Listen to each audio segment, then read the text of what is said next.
Welcome, friends. I'm very happy to be here again and to meet all my friends. When I look at all of you, I always feel that you are friends that I've known for a long time. I don't know where it comes from, but certainly I get that feeling that it is not the first time we are meeting. Perhaps we know each other from many lifetimes. It's not always that we have to meet first time. Just because we know only of one lifetime, we think that we are meeting for the first time. But there have been many lifetimes before where we have known each other. And something was left undone, something was left in the middle of our conversation. We come back to complete the conversation. I'm going to talk to you very briefly about initiation by a perfect living master. A seeker once asked great master, Hazur Maharaj Baba Sawan Singh Ji, my teacher, my master, Master, somebody gave me the instructions on how to meditate. He gave me 5 words to repeat as a mantra. And he told me that when I make progress with the 5 words, I should be able to hear the sound current inside.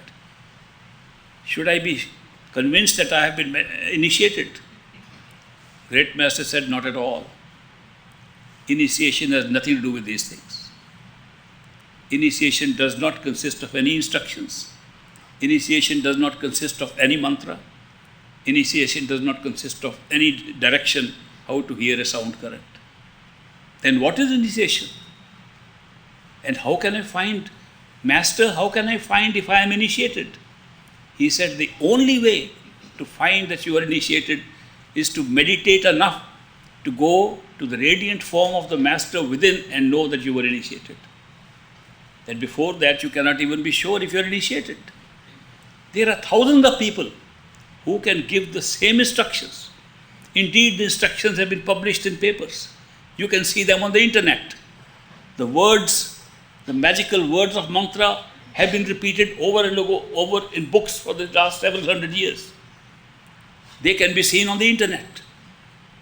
There is nothing magical about words. These are spoken words. Initiation is not consisting of any spoken words, nor does it consist of any instructions. Initiation is the connection that a perfect living master, while in a human body, while sitting with us in a body just like ours, connects himself within us to a permanent arrangement of friendship within our own consciousness behind the eyes. Initiation is an act that a perfect living master can perform without our even knowing about it. And once we are initiated, the rest is a formality done to satisfy our minds.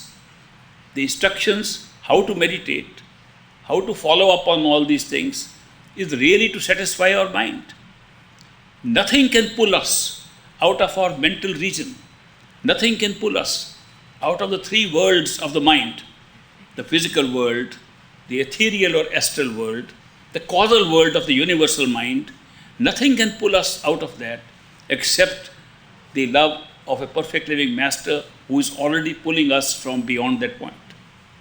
Therefore, initiation by a perfect living master consists of the master making a permanent arrangement in our consciousness to be present in his form as we have seen him in the physical body, to be present in that form and to be accessible to us in that form at all times through meditation.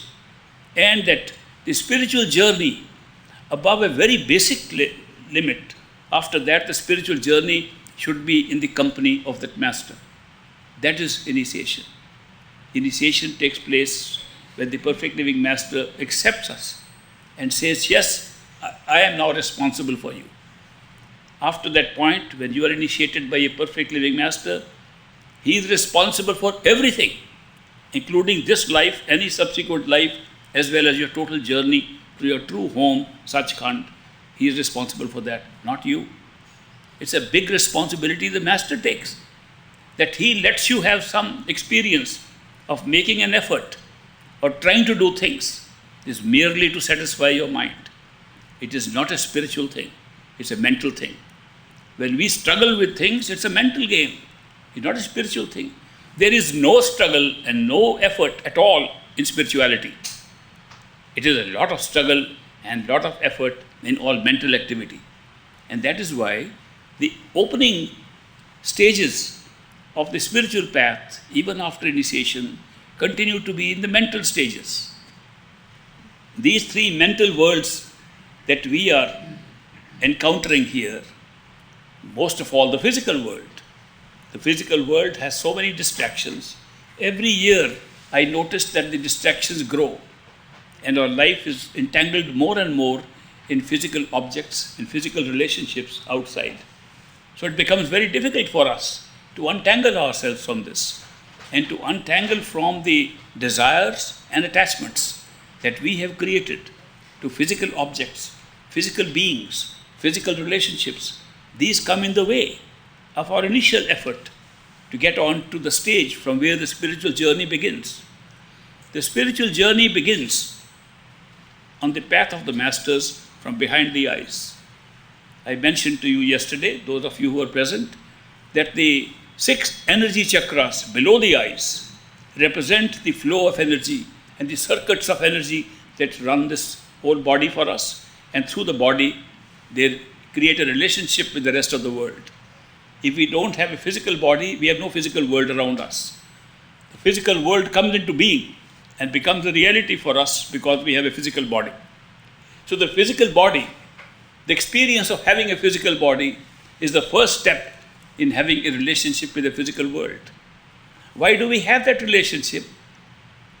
For fun, for adventure. We didn't come here to get entangled in anything. We thought that a new experience, through a new covering upon ourselves, a new conscious experience in which consciousness could pick up, a new kind of experience called the physical experience, would be great fun.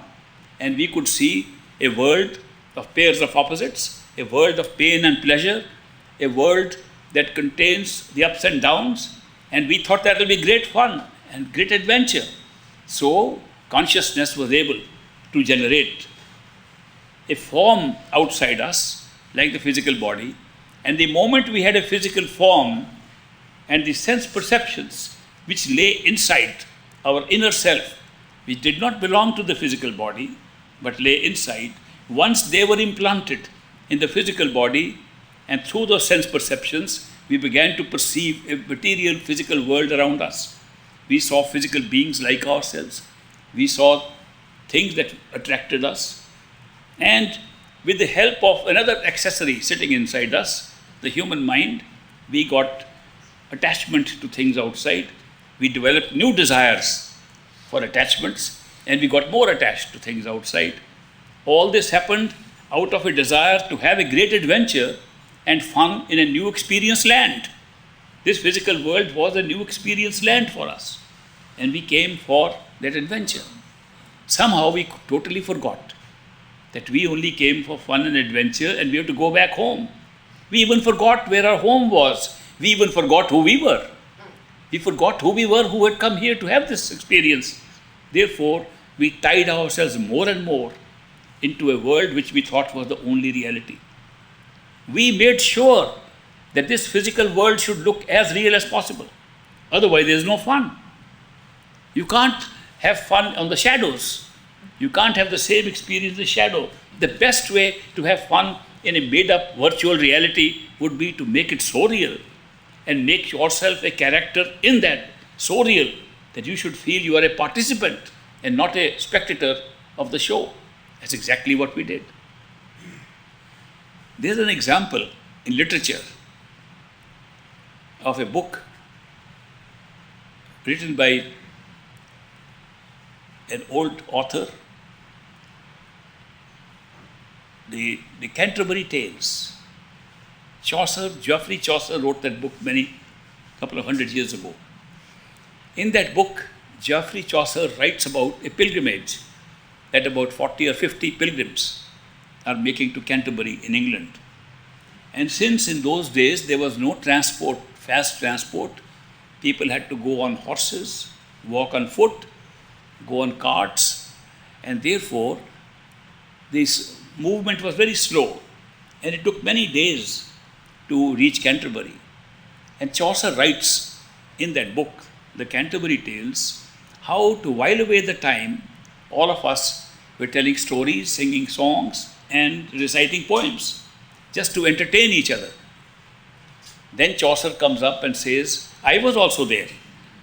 The author of the whole book becomes a character in that story.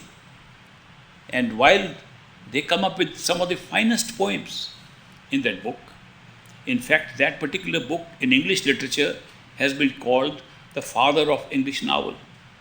It's the first time a book was written in England, in English language. Characterization was used to describe the characters in the book, to show one was jealous, one was angry, one had a different personality. Before that, a king was a king, a queen was a queen, and a servant was a servant. And all the characters represented the same character. After that book, we began to have novels where the characterization came up and each character became different and became more like the real human beings.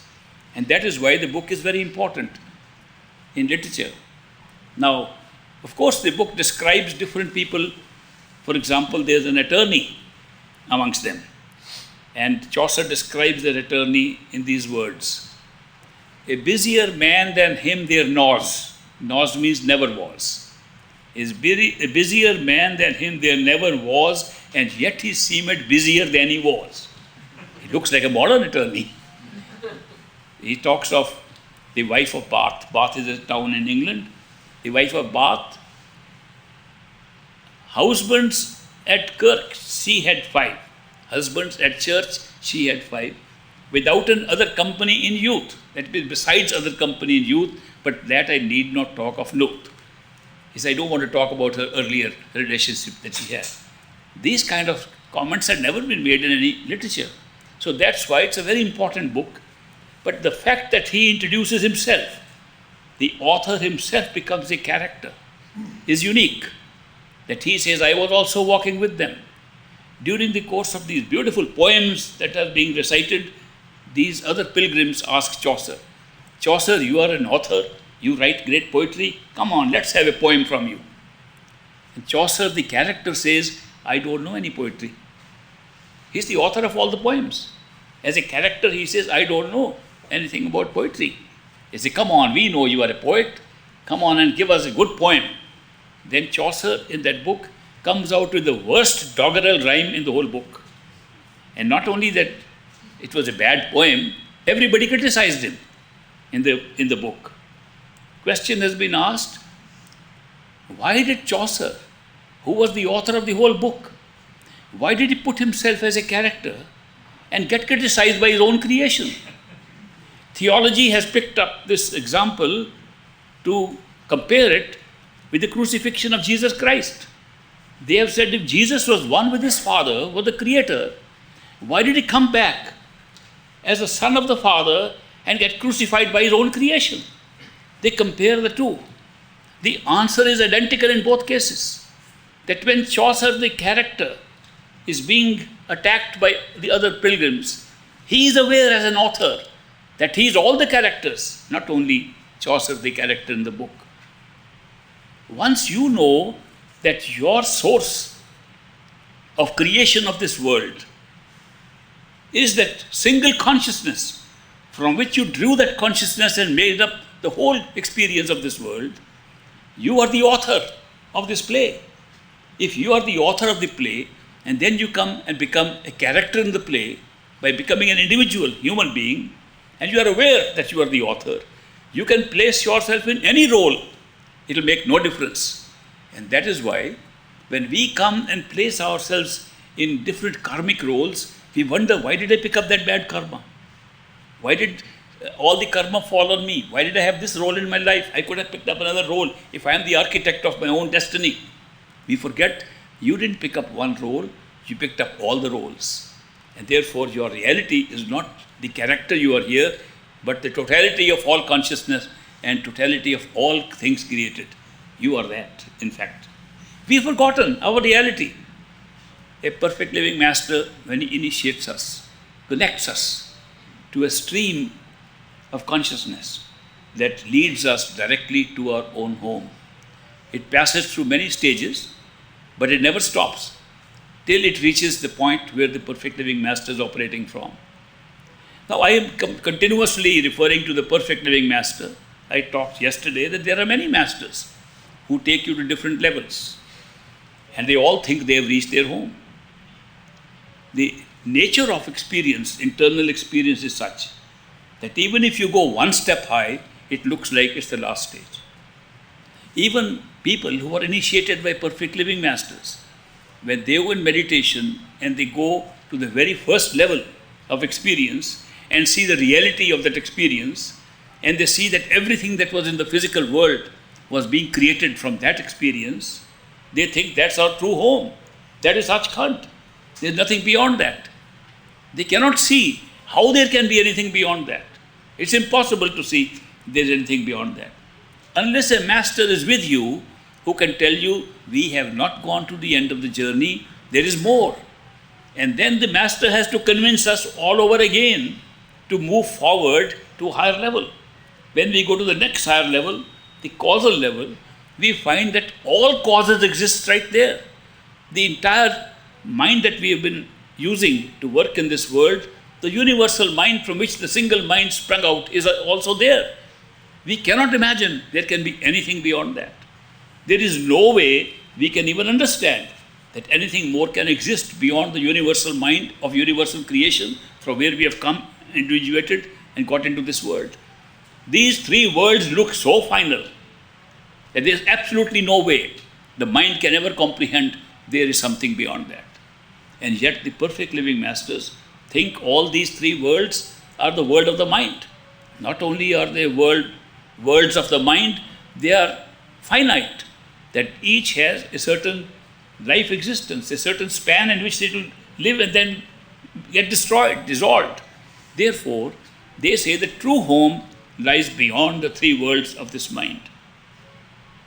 The true home belongs where the spirit belongs, not where the mind belongs, not where the body belongs, not where the sense perception belongs, not where perceptions as we know belong. It has to be beyond that, way beyond that. And therefore, since the mind can never comprehend this, the only way to have access to that is through means other than any mental means. No amount of meditation as we can understand it can ever take us beyond the three worlds of the mind. The meditation that the mind can understand cannot take us beyond the causal plane of consciousness. On the other hand, there is something else which can take us beyond that, and that is the pull of love, the knowledge that comes to us through intuition, the knowledge that comes and gives us the sense of beauty and joy that is not made up by the mind. These functions belong directly to our spirit, to our soul. It's the soul that has to be pulled up after the mental regions, and the soul can only be pulled up by the power of love that the master can show us. So the real method which perfect living masters use to take us up, which is part of their commitment at initiation, is the method of drawing you through love. That is why we make no progress whatsoever on the spiritual path if we do not have an experience of love and devotion for a master. If we cannot have that experience, you will never be pulled up anywhere beyond the thinking mind and beyond the three worlds of the mind. Mind, worldly things here, physical things, sensory perceptions, thoughts, concepts, ideas, you can get all of them. But you cannot go beyond that without the pull of love and devotion. Love that comes from the master and devotion that is the response from us towards that love. This unconditional love of a master is different in quality from any love that we have experienced here. And I'm not saying this just out of reading of a book. I'm saying it after my whole life's experience, 75 years or more after getting initiated by a perfect living master, and after spending my whole life and watching all masters that I could come across in my life and meeting thousands and thousands of people who are seeking the true path. I'm telling you this today, that the love that you experience from a perfect living master who comes from beyond the mind is totally different in quality than any love that we have experienced. There is no condition attached to that love at all. There is no judgment involved in it at all. A master does not love us because of our behavior. He does not love us because of our actions. He does not love us for our mind and our thinking. He loves us for our soul, which is marked to go back home. That's all. When he looks at our face, he is not looking at what we have been doing in this world. He is not calculating how many sins we have committed and how many virtues we have. He's left that to other people in the mental regions to do that. The perfect living master is looking at the spirit that's longing to go back home, and he makes a commitment. Yes, you will go back with me.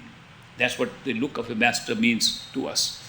Therefore, when you have an experience, even with all the covers of the mind and the senses and the physical body, with all these covers, you come across a man who is also covered, who we cannot see except his body, we can't see except his face outside, and yet he is operating from a level of consciousness totally different from ours. And he is aware of ourselves more than we are, because he can see that we are part of him in his origin. Therefore, when a master like that looks at us, he is looking at something much different than what we suspect. He is not looking at our body, he is not looking at our self, he is not looking at our actions, he is not looking at our karma at all. He is looking at the soul that is longing to go back home. And he knows that I have made a commitment. This soul will go back to Sachkhand beyond the mind. That's a commitment he makes. Initiation by a perfect living master is that kind of a commitment. It's a commitment that can be made any time. I think I mentioned the story of a man, a poor man, and I saw it myself in the great master's time. A poor man has a strange feeling of being pulled by the great master in his village. There are some satsangis there of great master who talk to him about the master, and that affects him. He's so much affected. He said, I must go and get initiated. He's too poor to afford even the bus fare to go to the dera where the great master lives, and he starts packing up his little few belongings, a little piece of cloth, tying them up, putting them on his shoulder, and he starts walking. He walks for almost a month. He's so far away from the dera. Every day he walks several miles, rests there, eats a little bit of food that he carries, and all tired, exhausted, he arrives in the dera. About in the evening, at sunset, when great master is just standing outside his door. Some satsangis are standing around him. I happen to be beside with them, watching great master come out of his house. The sun was just setting, sending a beautiful golden glow. We saw a beautiful scene. And suddenly this poor man comes. He throws his little bag down, that piece of cloth, runs to the master, falls at his feet, says, Master, give me Naam. Give me initiation. It was a strange scene for us to see. He said, give me Naam, give me initiation. And the master looks at him and sees as, what, once again? That's the first time you see him. He says, what, once again? And then master suddenly realizes that none of us have understood what he has said. He said, oh, initiation you got 1 month ago when you left your village. But the instructions on meditation and so on, I will give you tomorrow morning. A great example that the initiation was disconnected from the instructions. Instructions were given to follow while we are in the physical body, to be able to do things that we physically, mentally understand. And therefore, so much of the spiritual stuff that comes to us is designed to satisfy our mind and not to satisfy the spirit. The spirit needs no satisfaction except the satisfaction of being pulled by love to its true home. The spirit is longing only for that. The soul of a human being is not interested either in karma or in the world or anything. It got trapped by joining hands with the mind that was given to it as a useful companion, as a useful accessory, as a useful computer. And instead of that, it got so much tied up with this little accessory, the little computer began to think it is the computer. The soul began to think it is the mind. And therefore, it began to function as if it is the mind. Began to say, I think, therefore I am. Instead of saying, I am what I am, I have a mind that can think, therefore I can use the mind to think, which is the correct statement. Instead of that, it began to identify itself with the mind. The mind made it identify itself with the senses, as if the sense perceptions were our only reality, that we are only very small machines of sense perception. And then, to top it all, covered it with a physical body, gross body around us, and thought the sense perceptions arise from the body, all the organs of the sense perception sitting in the body, that's where it functions, and we are nothing more than the physical body, and everything else is just illusion, just an imagination. Look at the trap. It's a very heavy, deep trap. To reverse this whole process, it's not easy, because even though we may learn the truth, that we are the spirit, we are the soul, and the soul is just covered by the first covering of the mind, second covering of sense perceptions or the astral body, third covering of the physical body. Even though we may understand this, we are still having great difficulty to reverse this process, because sitting in this physical body and having created a reality around us, the only reality we can experience, with no comparison available to us to compare with any other reality. We sit here and everything we want to do is based upon our knowledge of this reality. We want to do it here. Here and now is our only reality. Therefore, to go back and discover that what we thought is real is a cover created by ourselves, by our own consciousness, is a tough thing.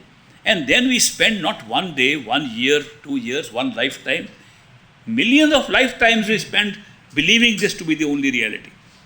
It's a very, very deep impression that we are carrying.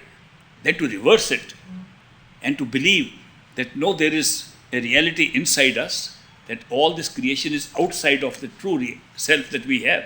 That self is pure consciousness, and pure consciousness has the capacity to be conscious of anything it wants to be conscious of. And that is how creation came into being, and that we can reverse this process right to the origin and get back to the totality of consciousness, which is our true nature, true form. It becomes a very tough job. So the perfect living masters don't just come and tell us this. Telling is not enough, because we want proof. We want proof that this is true what they are saying. And we are willing to spend the whole life in searching for reasons and proof of what they are saying. And we waste and we die. Never get a chance. Human life, when you look at it as time passes, is very short. In terms of the cosmic time that we talk about, the origin of the earth, from the Big Bang, 14.5 billion years ago, when you talk of billions of years out here in the physical world, life of 100 years is like a little rising of a bubble in an ocean. And just bubble comes up and disappears. Our life is like that. We don't realize how quickly time passes when we get into this entanglement of our mind trying to find a proof. Is there something real inside? Is it all made up? Is it all imaginary? I have had discussions with some of the top philosophers in metaphysics at Harvard University, where I was a student. They would call me just to question, and they challenged me. They said, you talk of inner experiences. You say there are spiritual inner experiences. How do you know they are not created by your self-auto-suggestion? They were studying philosophy and psychology and so on, so they knew about suggestion, power of suggestion, hypnotic suggestions, post-hypnotic suggestions. They could say you can create anything you want. You can create hallucination. With a few pills you can do it. With a few meditational techniques you can do it. With yoga you can do it. How do you know that you do not create all these imaginary experiences and call them reality? I told them, I agree. It's the power of mental suggestion that creates those experiences. That when I have an inner experience, I know I create it with my own mental suggestion. But the only difference is, I also know that I am creating all this outer experience, and you are all creating the outer experience with the same power of suggestion. Give me a proof that you are not creating this experience around you through the power of suggestion. They had no real answer. Because once you accept this as the only reality, then you take it for granted. And you cannot apply any argument that you are trying to use an argument for another state of reality. So that is why it becomes very difficult for the mind. Mind can keep on fighting for a long time in order to get proof that there is something. And then when you want to believe in something, then the problem comes up that are you just having blind faith? Because if it is blind faith, you can be completely misled. My master told me, great master told me, never have any blind faith. There is no scope for blind faith in true spirituality. True spirituality exists in experience, in personal experience, not somebody else's experience. You can't say there is spirituality because so and so, he became very high spiritually. You must have your own experience in order to believe it. He said living faith is that which grows with every day's experience.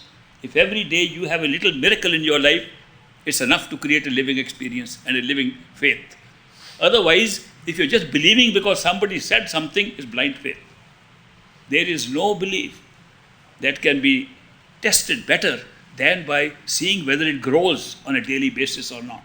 If a belief is based on some statement made by somebody and we stick to it, supposing somebody tells me God is sitting upstairs in this place, and I believe it. I believe it all my life, that God is sitting there. There is no spiritual growth at all. There will be no change in my life. There will be no transformation. There will be no experience coming to me because I am having blind faith. On the other hand, if I am given a small experience and I say this looks a strange coincidence that's happened today, and every day those strange experiences happen, when you want to go on the spiritual path, those strange coincidences multiply several times. So this is amazing. How could it happen? I am not talking of any internal experience. I am talking of external things that are happening. Then they say, this must be something. It's worth trying. And little by little, you begin to have the experiences outside, then inside, and build up your faith, and the experiences keep on happening, and they grow. That's not blind faith. That's living faith. That's the faith that grows with time. The masters, perfect living masters, have all said, you must have living faith. A blind belief and a blind faith will not take you spiritually anywhere. Yet so many of us are just having blind faith in some religious belief and we think we have found salvation. You can't find salvation just by having a blind faith. People think that reading of books, recording spiritual events that have happened to other people are good enough for us for salvation. You can't keep on reading and think that you are going to reach somewhere. Reading a book, however great the book might be, however holy the book might be, however much of a scripture it might be called, continuously reading it doesn't lead you anywhere if you act upon what it is saying. If you do what the authors of those books have said, if you follow the instructions that have been given in your practical life, then you'll get something. It's just like reading a time schedule or a guidebook on Hawaii and say, oh, I've been to paradise. Did you go there? No, I read a book about it. I kept on reading. I know how to go there. How do you go there? Oh, there are 5 flights going. I know the time schedules. I know their route. I read it every day. I read it 10 times a day. I have reached Hawaii. It's like that.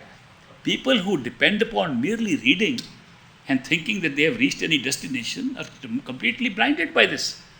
That is why very often I feel that why is religion doing that to us? Religion was supposed to be a spiritual path. All religions started. If you look back at the history of religion, all religions started with founders of those religions who said the truth lies within you. This body is the kingdom of a living God. They describe it like that. The temple of a living God. Go within and find out. They all say that.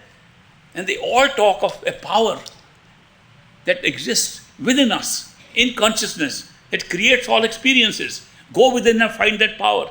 They're all talking of the same thing, and we think by reading all that, we have reached there. There is no way that continuous reading will lead us anywhere.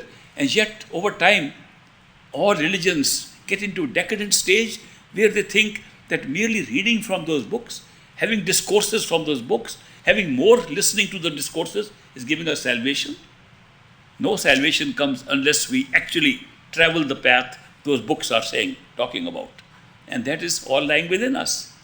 At least the perfect living masters come and tell us, there's nothing outside. They don't even draw attention to themselves. They don't even claim they are masters. The perfect living masters have never come and said, we are masters. They have said, we are servants of the masters. Some say we are servants of the masters. They gone to that extent. And they never claim. Why should they claim? They are not trying to prove anything. They are trying to pull the souls with their love, with their unconditional love.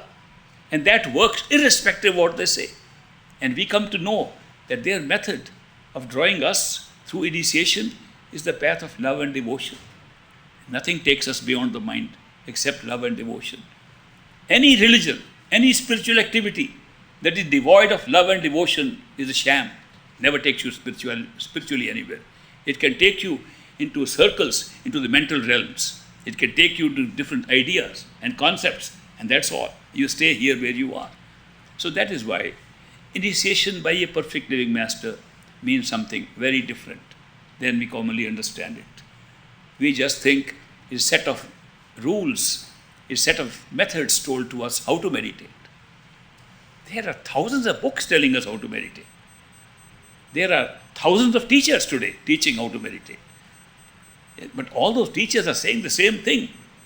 Perfect living masters don't come and say the same things. They come and say something which appeals to each one of us differently, because they know that our stage of development is different. When you meet a perfect living master, he comes to the level where you are. Teachers can't do that. Teachers don't know your level. A perfect living master in a contact with you gives you example. He is your friend at the same level, equal to you. That's how it works. Otherwise, there will be no question of love and devotion on this path. The love and devotion is tied up with a sense of friendship. When a perfect living master initiates us, he becomes a true permanent friend of ours. We are never alone after that time of initiation. Such a great event. I have in my whole life not found any event in human life greater than the event of initiation by a perfect living master and finding a true friend forever. Not for this life, forever, till eternity. Imagine a human being like ourselves. We have difficulty even in recognizing who he is, because he will never say he's a master, and he will not show any public demonstration of miracles to show he's anybody other than an ordinary human being like us. In fact, sometimes he will look more ordinary than ordinary people. And then, in that situation, we are being drawn by a friend. It's the friendship that draws us and then reveals to us who the person is. And gradually we find out he's not that ordinary like we thought. He's all the time doing extraordinary things. He looks ordinary, but all the things he does, all the conversation we have with him is extraordinary, because he seems to know us better than we know ourselves. It's an unusual experience. And then as we grow in our spiritual development, as we grow spiritually, we find and see more and more of him. When we meditate according to the instructions given for our help, we find that he was never outside. We thought he was just a human being like us outside. His real form was not outside at all. He took up that ordinary form of an ordinary friend outside so that he could guide us to go inside to the real master inside. The real perfect living master who is going to take us back home always lies inside us, not outside. The outside person is a reflection of the same master. If we are creating everything outside of ourselves with our own consciousness, obviously we are also creating the master with the same consciousness. How can he be very different from the others? When we say that consciousness creates the entire experience outside, and the entire experience contains a human being who we say is the perfect living master, he is being created by the same process as the rest of the world. Then what's the difference between that one being who we say is a perfect living master in a human body, in a human form, and the rest of the world? The difference is only in the level of consciousness. The rest of the world drags us down to relationships here, and that one being pushes us back into our origin, into our own self, to discover who he really is. It's a big difference. Even Swamis have discovered that. Some of the Swamis who have not been perfect living masters, but they were great masters in their own right. One of the Swamis came more than 110 years to this country. His name was Swami Vivekananda. He spoke in the World Congress of Religions in Chicago. And he made a great speech there. People were affected by that. For the first time, they got exposed to Indian mysticism and Indian spirituality. And many people then followed and went to India, investigated. Indians came, then many gurus came, then more gurus came, then even disciples were available. Today, there are more gurus than there are disciples. So that became a big business. But anyway, Swami Vivekananda, after 2 days of the conference, he made a beautiful statement. He said, all these days I have been telling you that everything around you is Maya, illusion. It's not real. If everything around you is illusion, then I am also around you, I must be illusion too. How come an illusion is speaking to illusions and trying to talk of spirituality and reality? He said there is one difference between the rest of the illusion and this illusion that you are seeing as Vivekananda. And the difference is the rest of the illusion is tying you down with itself and putting you into attachment with itself. And this illusion is telling you, go back inside and find the reality. That's the only difference. Therefore, the perfect living masters appear in human form in our experiences in this world. They even say, look, we are not outside, we are inside you. And we say, where inside? We close our eyes, we only see darkness. How can you be inside? They say, okay, for your sake, we'll be outside temporarily, till you can see us inside. Good enough. They appear as human, in human form outside to guide us to their true form inside. The master that leads us inside is part of our own total consciousness. He's leading us to our own reality. It's not that he's leading us somewhere else. The path to our true home is not a travel.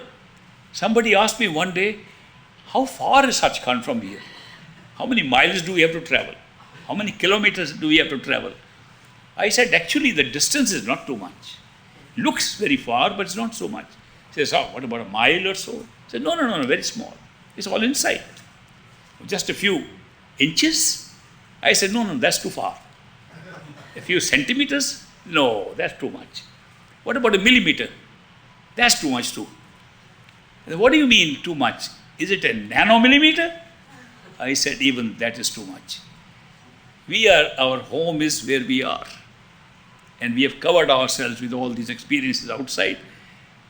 It's not a journey to go anywhere. It's a journey to unravel who we are. It's a journey to remove the covers from ourselves. And when we remove one cover after another, we discover our true reality inside. When all covers are removed, all the 4 covers of the physical body, of the astral body, the causal body, the mind, the individuation of the soul, they are all removed. We find we were totality of consciousness, the only source of all experiences. There is no journey involved. The spiritual journey is unraveling who you are. But while unraveling, we go through so many experiences. They look like a journey, look like a travelogue, just like the physical world looks like a travelogue. Here we travel all over. I am traveling, I am driving in my car and saying, what a wonderful thing. Then I sometimes wonder, am I driving the car? Is the car moving? Am I moving? Or is the whole world around me moving back? And I am still at one place. And it suddenly occurs to me, it's quite possible that I have never moved anywhere. The experience has moved around me. And I have begun to feel that I am going along the experience. This happens in virtual reality. You go and see the show, you feel you are moving, whereas the only scenes are moving around you. So the creation is so designed as to create a virtual reality, which we take as total, the only reality. Not only virtual, we take it as the only reality, just because we have no experience of any other reality. The only experience we have sometimes, without going into a spiritual path, is going to sleep and having a dream. Thank God we have that, because there is some relationship. If we can go to sleep at night, and every night we go to sleep, and every night we have dreams, at least we have another experience different than the wakeful experience. Let's compare it. What happens when we go into a dream state? In the dream, we take on a body which is not the same body that is sleeping. It is similar, looks similar, We hardly ever look at that body, and we cannot see our face anyway. In a dream, you cannot see your face, and truthfully, you cannot even see your face in wakeful state. You have to see in a mirror, which is the mirror image. Nobody can look at his eyes because we look outside. There's no way we can pull our vision outside and look back and say, what do we look like, even physically? Therefore, we are constantly perpetuating the self, that looking out in a different body, in a dream, and we move around, do things, work out karma, have arguments, have fights, have running away, flying. We do all kinds of things. And we follow totally different laws of nature without thinking them to be anything unnatural at all. We can swing from one place to another in 1 second. It looks natural to us. We can jump from mountains. It looks natural to us in a dream. Nobody questions how are you doing it. And we wake up and we can do none of those things. And yet, it was the same self that had experience in the dream with a different form and a different body and different world. Many of the characters were common in the dream. Some looked different. Many of the places were the same we see in the physical world. Many look different. But we created another world around us. And we met many people. We had argument with some people. And some people argued with us in a dream, saying, is it a dream or not? And we said, we'll check it out. So we asked 10 people in the dream, is it dream or real? They said, of course it's real. And when we woke up, we didn't believe those people who told us it is real, because we found we created them. They were part of our dream. When we are in the dream, we thought they were real. They could validate if it is dream or real. And we checked with them. We wanted to check. We could pinch our dream body to see if it is real. We could say, I can touch things. I can taste it. I got a drink. I can drink water. There in a dream, it tastes the same water. It is real. The cup is real. We wake up. There's neither cup nor water nor anybody to validate. And we suddenly discover that we were in a different level of consciousness, that we had gone into a dream consciousness. It was not real. We made it up, but we made it up for a purpose. There was a real reason why we made it up. And the reasons could be many. There's George, very strong man sitting here, and he comes and he hits me and he says, I don't like you. And in the dream, I know he's a big man, I can't hit him back. In the dream, I hit him back. And I say, yes, George, now I can hit you, I'm stronger than you. He can do nothing in the dream.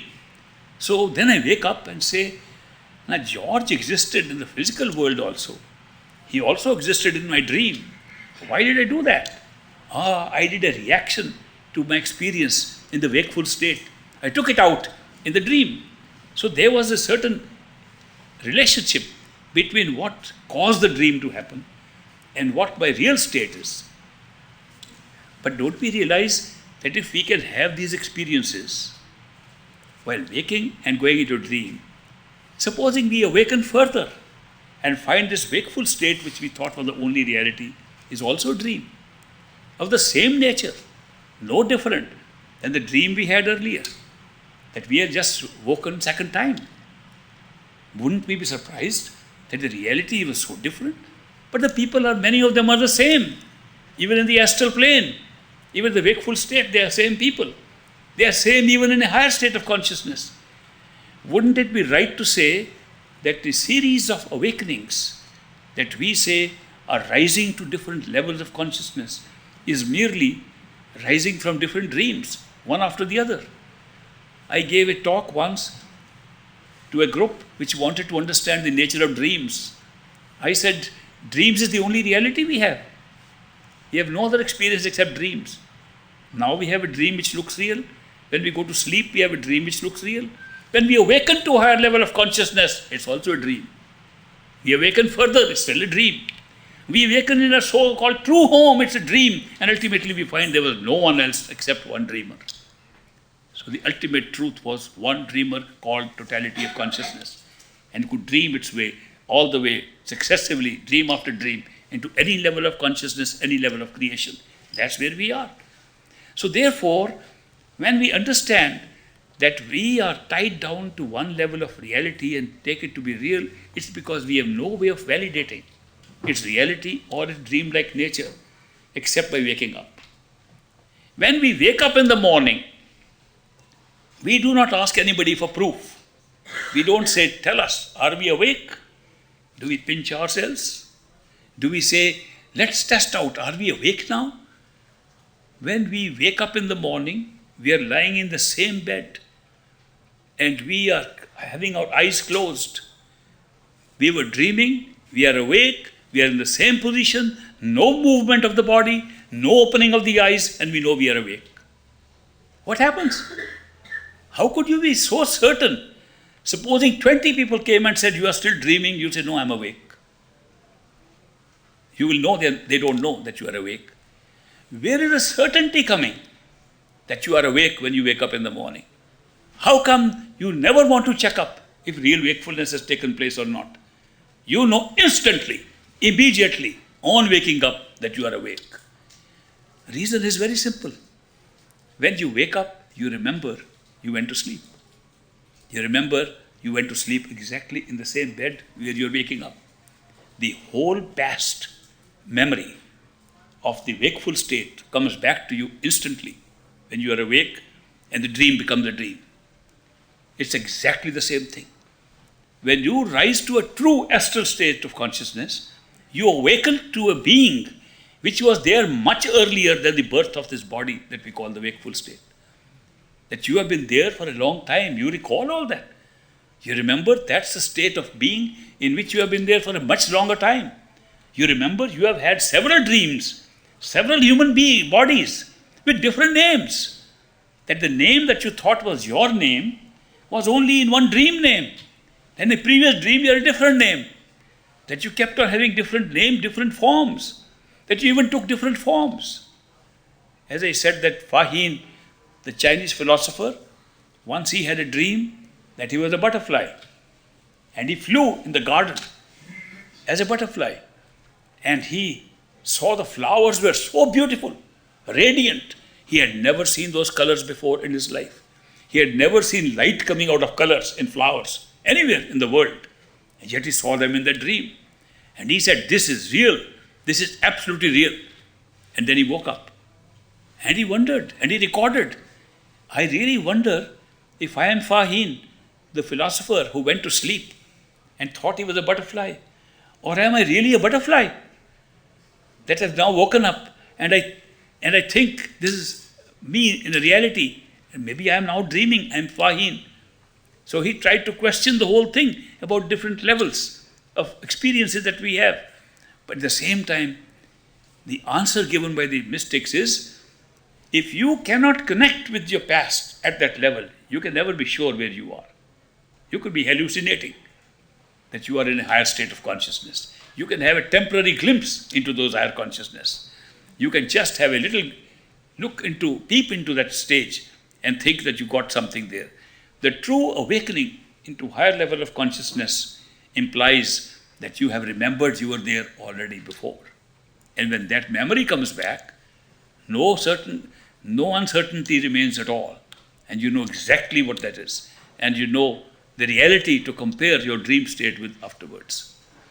Now, since human beings have descended from totality of consciousness, stage by stage, dream by dream, into the wakeful state, what we call the wakeful physical state.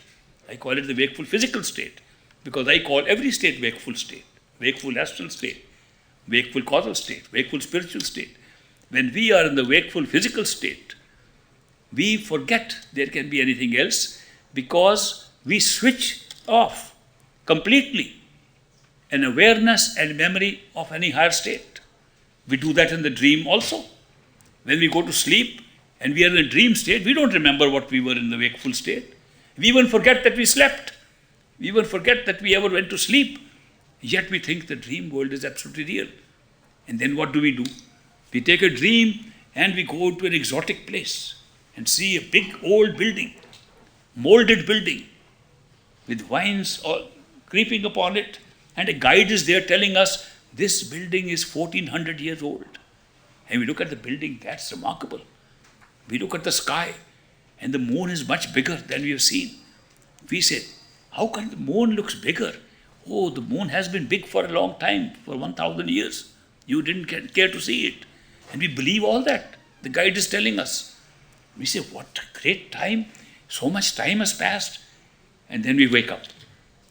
And we find 14 minutes earlier there was no moon, there was no building, there was nothing. The dream started only 14 minutes ago and ended when we woke up.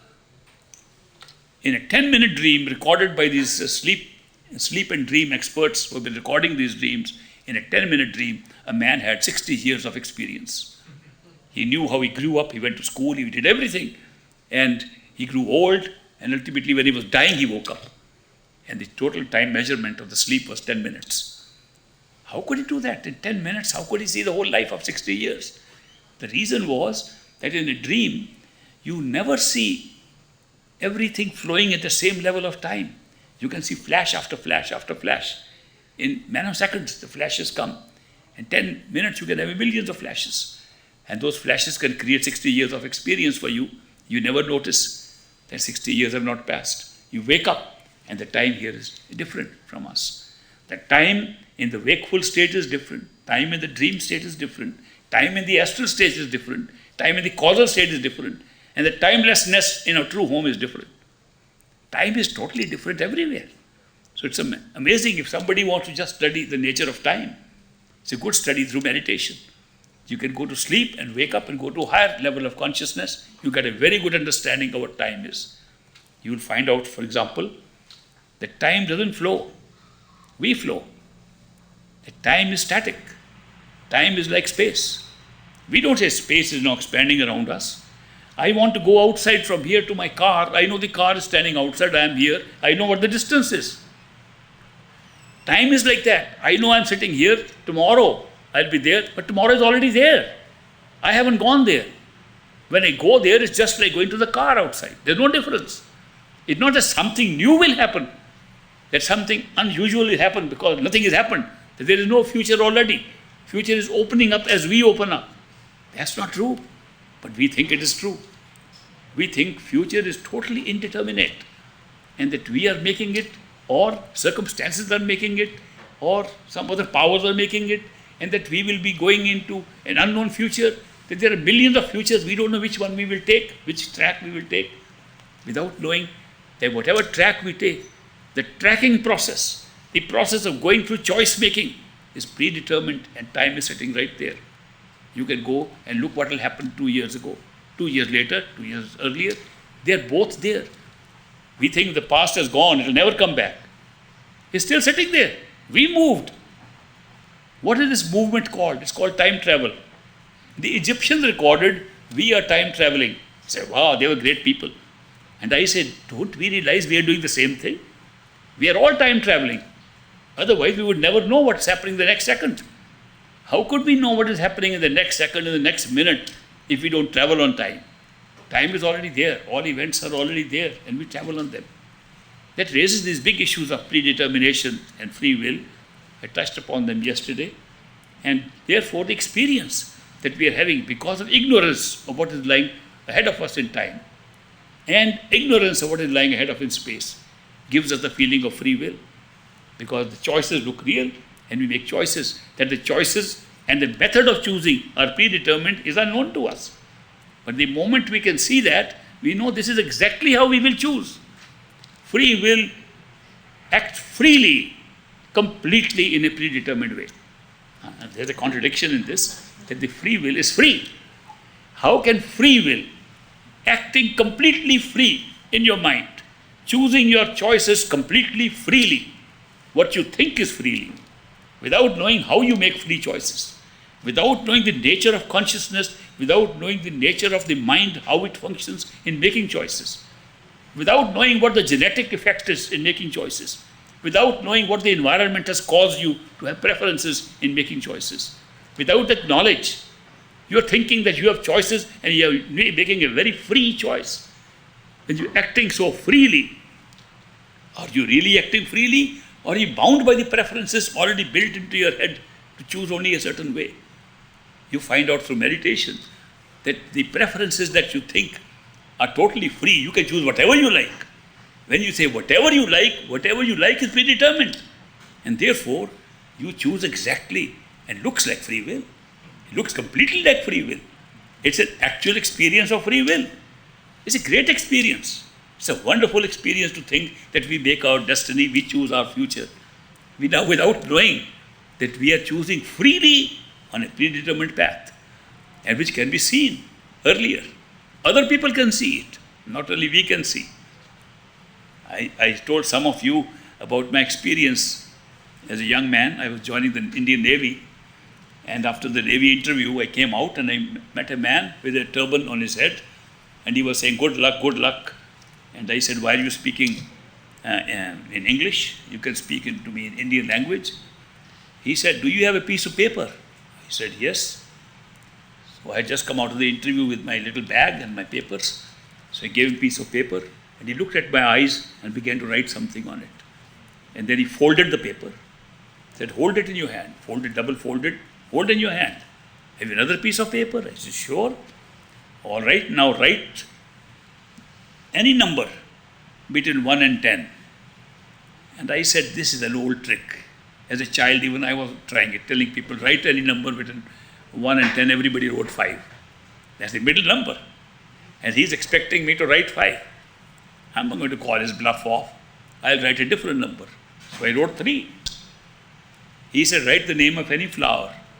I knew the most common flower in that part of the country is the rose.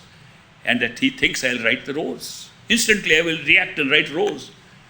I must write the name of a flower this guy may never have heard of. The interview was in a different state. I was from Punjab, the interview was in Uttar Pradesh, different state. I'll write the name of a flower that doesn't even exist here. I'll write an unusual flower, beautiful unusual flower from my state. So that flower is chameli. So I wrote Chameli, chameli. I said, that'll call his bluff off. Then he says, write your date of birth. I wrote 1926. He said, you written the year of birth. That's not your date. So I wrote the date, November 26. After that, normally we write the year after the date. But I wrote the year first. He says, now open the little paper I gave you before you wrote all this. So open the page. It says 3 Chameli 1926, November 26. In the same order in which I wrote. I was completely stunned. First of all, it was the first living proof for me that what I thought was my free will was not that free if he could read it beforehand. He didn't read my mind as I was thinking. He read it before I thought. How can that be? And while I was still wondering, and I said, you have really amazed me. He said, shall I tell you more? I said, please go ahead. He said, and I asked you to write a number between 1 and 5. You said, everybody writes 5. I am going to call his bluff off. And wrote 3. He told me my thought process. And when I asked you to write the name of a flower, you said, everybody writes rose. I am going to write the name of a flower he doesn't even know. And you wrote chameli. When I asked you to write your date of birth, you wrote your year of birth. And then I had to correct you, and you wrote your, is that correct? I was completely stumped. I said, I can't believe. How can this man know? I said, look, you are my guru. Come and teach me how you do this. How have you learned this? Then he explained to me. He said, everything is predetermined, including the process of thinking and choosing.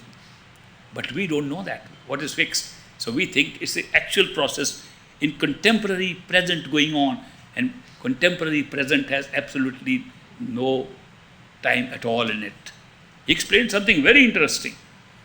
He said, what is the future is pre-written completely as much as the past. There is no difference between the two. If you can read somebody's past, you can read somebody's future. I didn't understand in the beginning.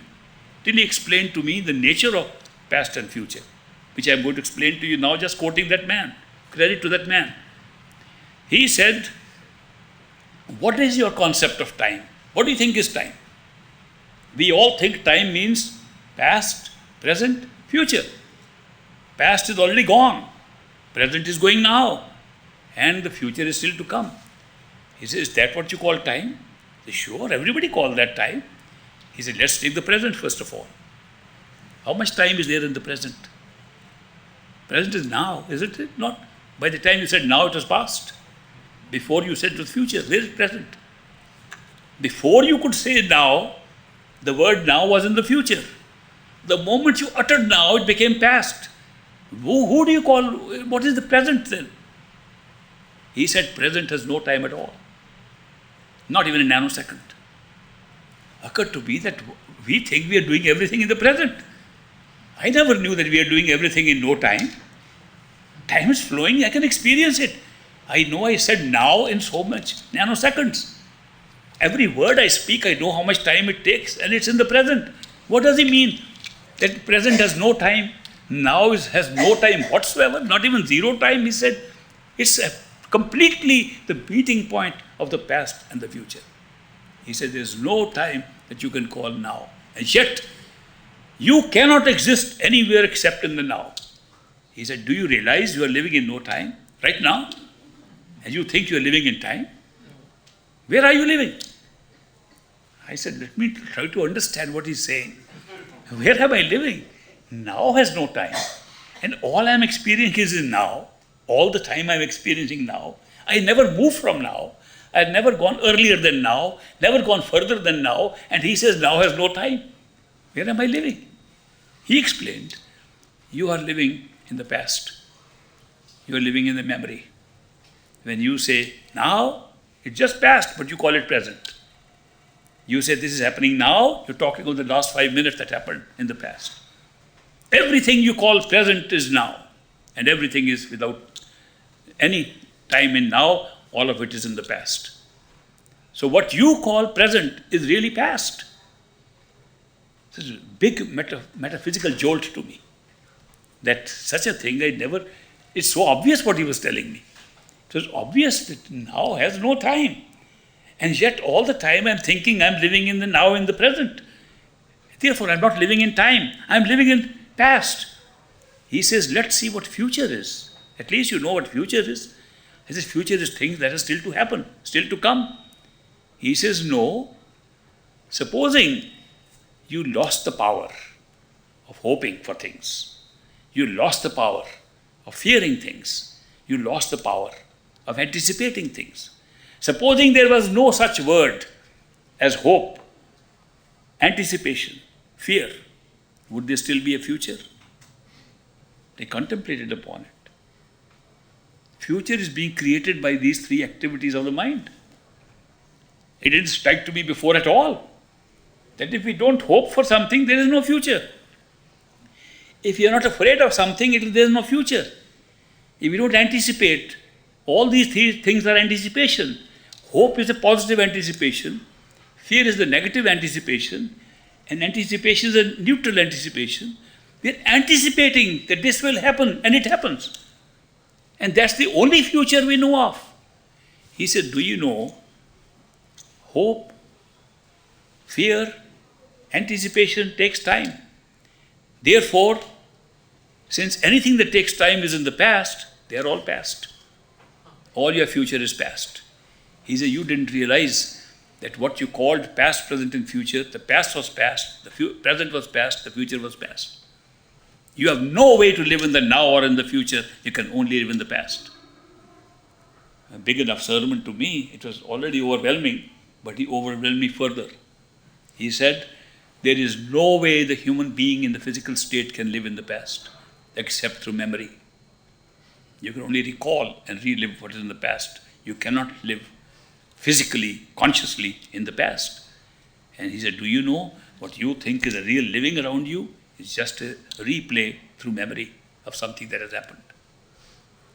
Big lesson, very deep metaphysical lesson.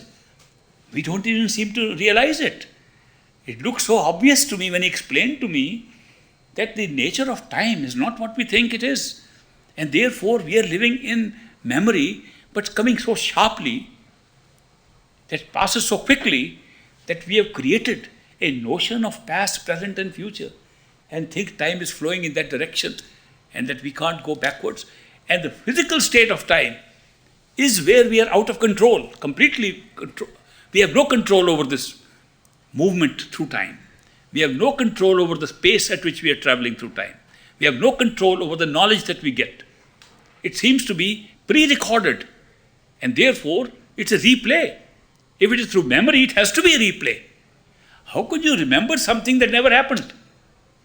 Therefore, when it is a memory function that is creating an experience of now, past, present, and future, it's a function of memory. Obviously, it has happened somewhere, therefore you can recall. Memory means that. Memory does not mean it is creating something new. Memory means it's already been recorded. Where was it recorded? Here we are living a life on a daily basis without realizing that we are just a replay of something recorded. And if it is recorded, it has to be predetermined. It's like a movie. Movie is shot somewhere, put in a film, and the projector puts it out, and we see and watch it carefully. Now what's going to happen? Now what's going to happen? And we think it's still going to happen something. Anything can happen. It's all pre-recorded. The same thing will happen. I remember a poor villager in India, a boy who went to the movies first time. He saw a movie in which there is a train that passes, and there's a pond of water, and a girl just is about to take her clothes off to dip into the water. And just before she takes the clothes off, the train passes in front. And then by the time the train is gone, she's already in the water. He never sees her nude. The man went 10 times to the movie. One day the train will be late. We are living that life without knowing it. We are living that life and we don't even realize it. We don't realize it's a program shot earlier. Where was it shot? Not here. There's no way you can shoot it in a now, which is timeless. It has to be shot where time can be stopped. The astral plane is the plane you can access in meditation and see that's where it's shot. The whole show is shot there and programmed. That shooting is not a complete shooting. It's only packaging some scenes and put together. Then you have to tie it up with cause and effect to make it a real story. That is taken place at the causal plane, which causes all shootings of every possible scene by a virtual reality. They are all shot together, packaged into little video tapes, into little discs. And I'm just taking example, there are no real discs, but I mean causal discs. A causal discs containing whole lifetimes, and they're all stacked there.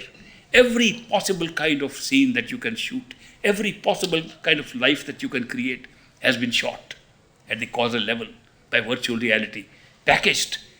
And then the soul, with power of consciousness, comes and picks up any CD you can pick up, any DVD you can pick up. It'll make up your life. We come and say, oh, that looks very good. That seems good. Somebody said, this one is good.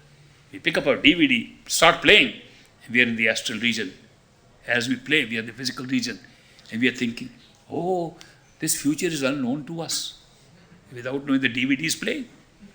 And it happens that we are actors like Chaucer in the DVD play. This body of ours is not our real self. It's a character in the play. And when we want to see, is everything made up by us? We forget that the body through which we are trying to say that is also made up by us. In the same way as everything else. How can you sit in this body and see everything around you and say, is it made up? When the body itself is made up. You have to go to some other place to be able to see where is everything else made up, including your body. And there's not this level of consciousness, not this level of wakefulness. You have to go to a higher level of wakefulness. And then you will see how this body was created dreamlike, and it is patterned on the CD or DVD we picked up in the causal plane. That we picked up our entire destiny.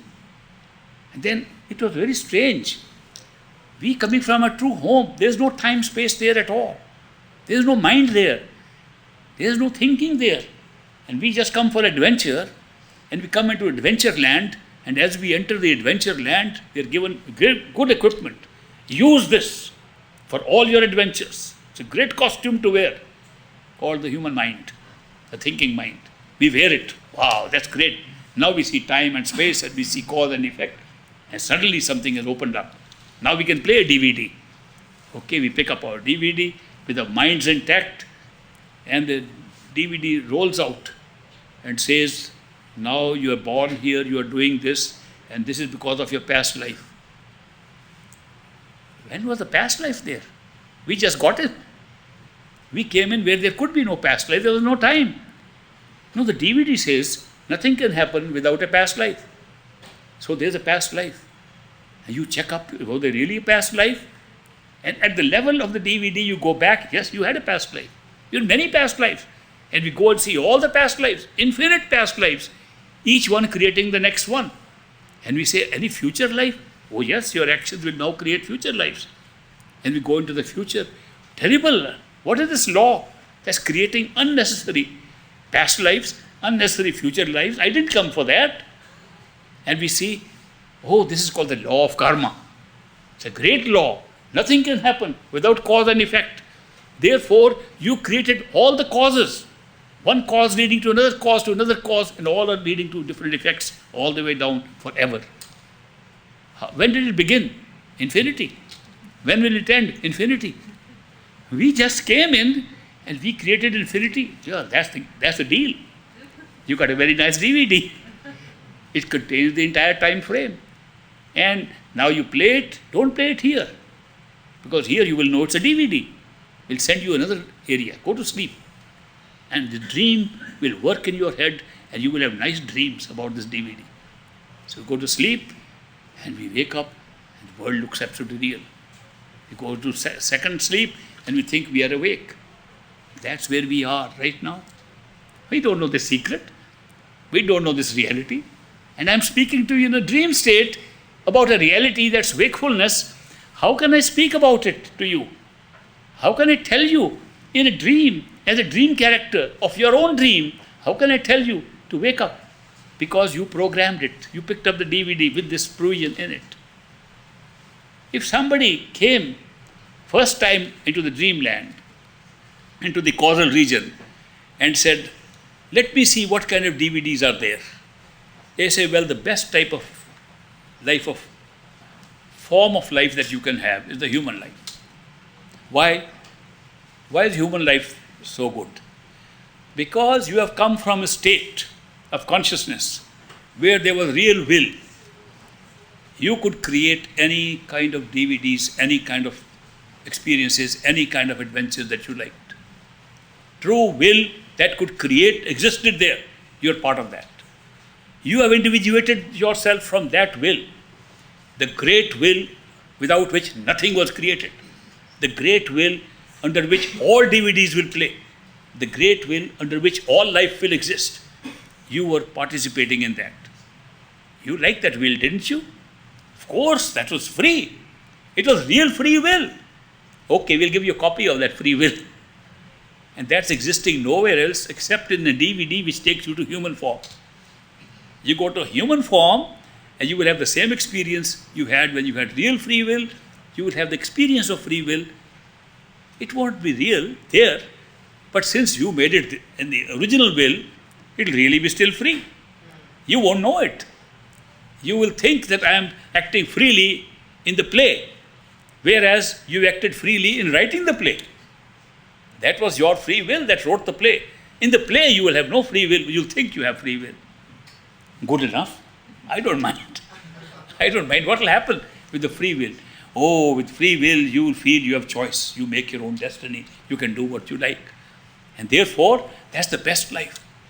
That life, which will be called a human life, will be called the best life because it is the only life that we will create in the entire spectrum of forms of life in which you can have the experience of free will. No other life. Not even angels, not even gods. They will have full knowledge of the DVD, have no free will. You will have, because of ignorance. We'll make you totally ignorant of the future. And you will see sparkles of it once in a while and wonder, I've got some prophetic eyes. I've got some special means of seeing the future, a little glimpse of it. You'll have really no knowledge of the future. Future will unfold as if it has never happened before. And you will feel you have real free will. Great, I sign up the deal. They come back to this physical world in a human form.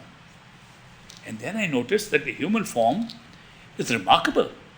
That play that I signed up for, the free will play, is leading me to believe in past lives, future lives. They become real for me because while I'm here using my free will, The free will is acting as if I am making decisions on my actions. I am doing actions that my mind, with part of its special resonance called conscience, is telling me this is good, this is bad.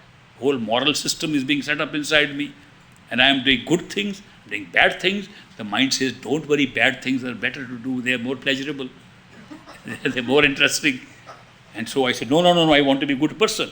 But how will you have joy and pleasure in this created world? It's only created world. Okay, I'll do bad things also. And then suddenly we find the next chapter of the DVD opens up. You did so much bad, so much good. Here's your new life. Here's your new life, third life. Not in the same form. No longer human. Now we become trees and animals and insects and dogs and cattle and horses and roundabout to cover just one set of karma we have created, and then we come back again as human. And we are told, once more you get a chance now. You want to end the play or go ahead? I don't know anything about the play. First somebody must explain to me. Meantime, I keep on doing good and bad, come back again through this whole cycle. We have been trapped in this cycle for so long. It's difficult to realize how many times we have gone through this cycle and totally forgotten who we are, totally forgotten how the whole show was set up, why it was set up. And here comes an arrangement that we made before we first came into the DVD. That if we don't like the play, if we don't want to be there, is there any way, is there any key we should hide somewhere so we can open the door and come back? And not everybody wanted that. Some of us wanted. Some of us who wanted the key are sitting here right now. They are the seekers who want to go back, who want to say, we are fed up with this, we had enough of this. We want to find who we really are, go back home. We want to go back to a real home, not to the cycling of new homes like this. So therefore, we made an arrangement of having a key. The key was that we will, in the course of our experiences, meet somebody who, like us, who will be able to talk to us about our true home, who will be able to guide us to our true home, and we'll call that person a perfect living master. Good arrangement, made way in advance. And now we think, oh, it was great accidentally, coincidentally I met a master. No, you arranged it much ahead of time because you didn't want to be trapped forever. And the little communication agent that was given to us, that little equipment that was given to us called the human mind, the thinking mind, we used it for a while to think. It was great to think and create time and space. Without thoughts, there is no time and space. We thought, we rationalized, we used logic, we interpreted sense perceptions of the next form of our body. And ultimately, we used the same mind to understand things of the physical universe we created in the physical body. We're using it wonderfully. It is a great asset to be able to communicate, to be able to think, to be able to understand, use logic. What better instrument did you want? We got a very good instrument called the human mind. And then gradually, we began to rely more and more on the mind and not use it as an instrument for us. Instead of using the mind to think what we want to think, instead of using the mind to communicate what we want to communicate, instead of using the mind to understand what we want to understand, we began to tell the mind, tell us what we should understand. Tell us what we should do. The random thinking of the machine began to tell us what to do. Today we are trapped. Not only did we misuse this machine, not only did we allow the mind to become our master, we said we are the mind. We are no more than the mind. The conscious power of our souls, which was given to power everything, to make everything alive and conscious. Even the mind became conscious because of us. The astral system, the sensory systems became alive because of our consciousness. The body became alive and conscious because of our consciousness. All these became subservient to a thinking mind and thinking. There's no difference between mind and soul. We are thinking, therefore we are the self. That's our self. The biggest blunder we ever made. Perhaps the only blunder, because the rest followed from that. When we made a blunder of identifying ourselves with the mind and thinking we are the mind, The mind dragged us wherever it liked. There's a little story told in India about a little fellow called Aladdin. You heard of the story of Aladdin and the lamp? But that story is told in a spiritual context. They say that Aladdin was a little boy and he went and he found a lamp. And he rubbed the lamp and a big genie appeared. First, Aladdin was very shocked and afraid to see that big genie, till the genie said, I am your master. I am your servant. I am your slave. You are my master. Command what I should do. He couldn't believe that such a huge genie has come up and says that the genie is the slave and little Aladdin is the master. He said, go and build a house for me. Within seconds, the house was built. And the genie came back. Yes, master. What next? He said, go and make a big bridge on the river. Within seconds, the bridge was made. And the genie came back. Master, what next? What is the next command? He gave a few more commands. And the genie was so fast and quick, he lost all commands. He didn't know what to do. He said, genie, do what you like. So genie said, now come along, I'll take you where I want to. So the genie began to take Aladdin where the genie wanted. Genie became the master. And the little Aladdin became a slave, following the master. And one day, a friend of Aladdin came and said, Aladdin, you used to be very happy-go-lucky fellow. You used to be a great guy. What's happened to you? You look so sad.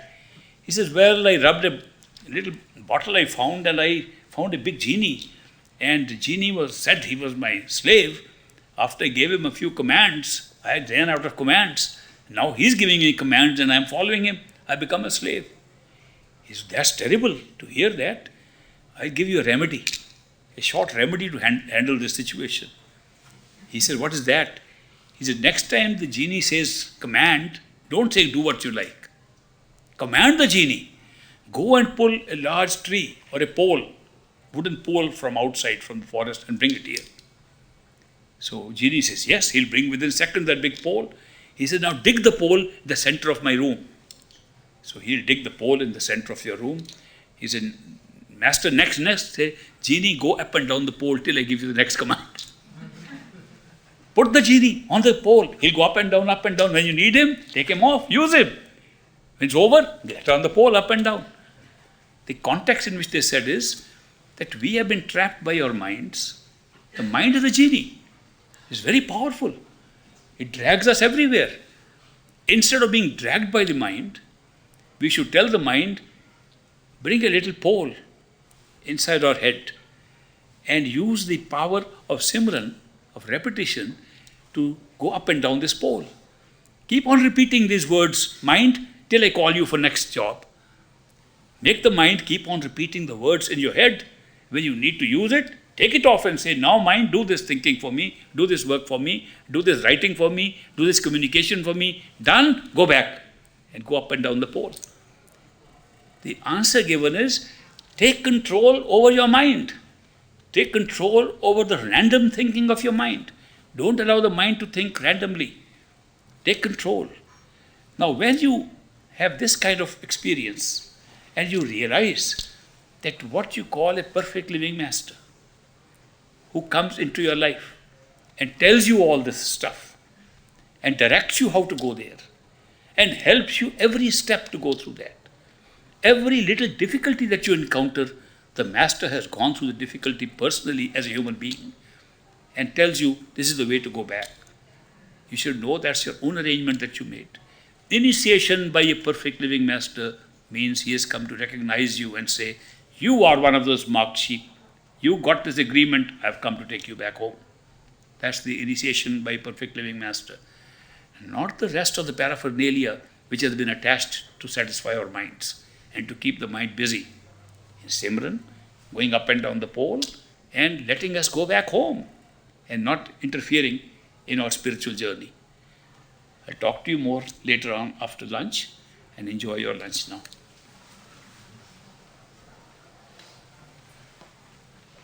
Thank you.